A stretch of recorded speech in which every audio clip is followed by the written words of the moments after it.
Hi, this is Tim of the 1916 Company. Welcome and thanks for logging on. If you love this watch, email me, Team Mosso at the1916company.com for purchase pricing and availability questions concerning this watch.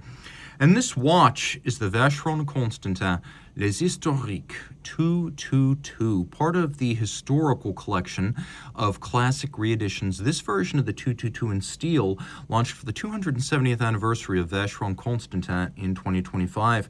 Previously, in 2022, we saw a reedition of the old Vacheron 222 in yellow gold, but a lot of folks held out for the steel because the original in steel was a revolutionary product launched in the 222nd year of Vacheron Constantin in 1977.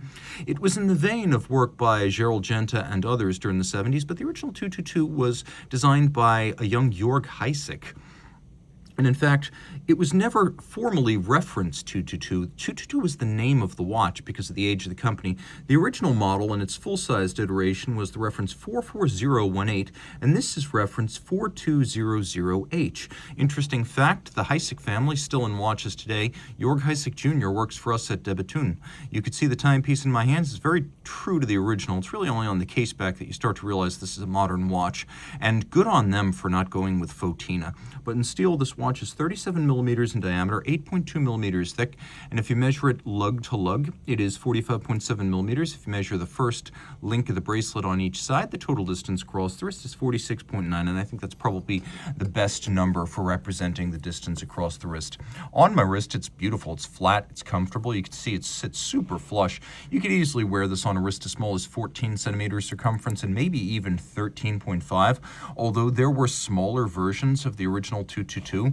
If you are a lady collector today and you're a connoisseur of these pieces and you want to wear the full-size 222, there's no reason why a wrist perhaps as small as 13.5 centimeters circumference could not wear this watch. Again, my wrist is 16. It'll easily fit under a cuff. The bracelet is beautiful, and I guess just looking at it, you might not realize that it's a modern bracelet, but in terms of the feel, I'm familiar with the vintage of 44018. This is much more robust. Also in detail, it is exquisite. It's incredibly solid. There's very little lateral play, and you can see that there's very little parting or gap between the links. It's extremely supple and flexible. You can see there's a lovely lug hood bevel that runs all the way down the links. The removable links are fixed in place using screws, and we do have an intermediate size link, so you can size it more precisely if you find you're in between sizes with the main links. We have a clasp that is twin trigger release.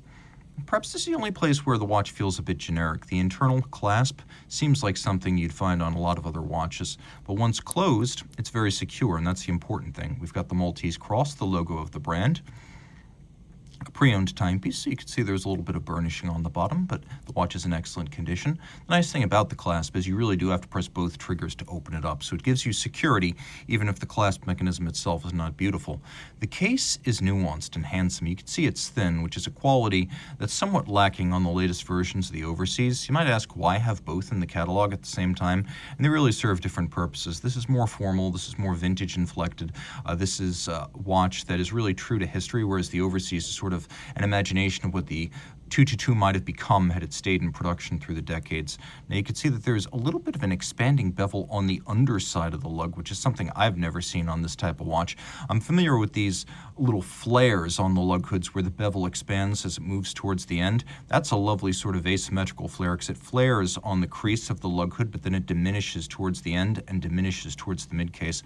But the presence of the same effect on the case back speaks to the attention to detail lavished on this watch. We've got a little plinth with primarily satin decoration, but you can see it has a polished lip on its edge. We have a lovely little solid gold Vacheron Maltese cross. You'll see it again on the crown. It is a push-down crown. It's not a screw-down crown, so the 50-meter water resistance of this watch needs to be understood as splash and rain only. Don't take it swimming. The bezel is very distinctive of Jörg Heisek's original serrated design. And then we get to the dial, which is matte blue.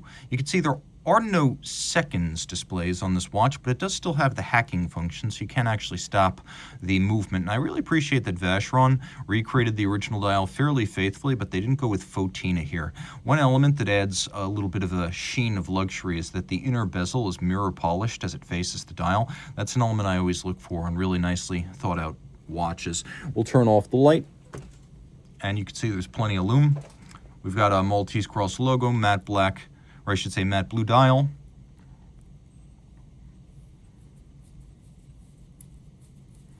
We've got a little polished date frame, white gold hands, logo, date frame, and indices, so they won't tarnish with time.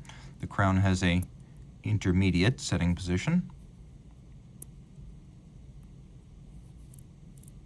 So you could rapidly cycle the date if you wish to do so. Turning it all over. This is where the watch is most obviously a modern construction. You can see the display case back, Geneva hallmark, the movement with a unique rotor, 222. You can see the echo of the design of the bezel. And it's 22 karat rotors. They didn't cut any costs here. Not 21 karat, not 18. And you can see at center, those little milky gray ceramic bearings for greater winding efficiency. It's a 4 Hertz beat rate. 5 position adjusted, which is the high horology and chronometer standard. Geneva seal, 40-hour power reserve, very nicely decorated. Caliber 2455/2. 27 jewels. We have engine turning. We have stripes. We have satination on the wheels and solarization on some of them. Polished screw heads with mirrored tops and chamfered slots in circumference. Engine turning on the base plate. Mirrored anglage on the edge of the bridges. Quite handsome. And again, we do have a little bit of a oddity in that the watch does not have a seconds hand, but it does have a hacking function. So if you wish to stop it for some reason, you can easily do so. And again, a 4 Hertz beat rate and a 5 position adjustment. Good looking movement, good looking watch. Complements rather than replaces the overseas. There's room for both in the catalog and in your collection. So reach out to Team Mosso at the 1916company.com for purchase and pricing details.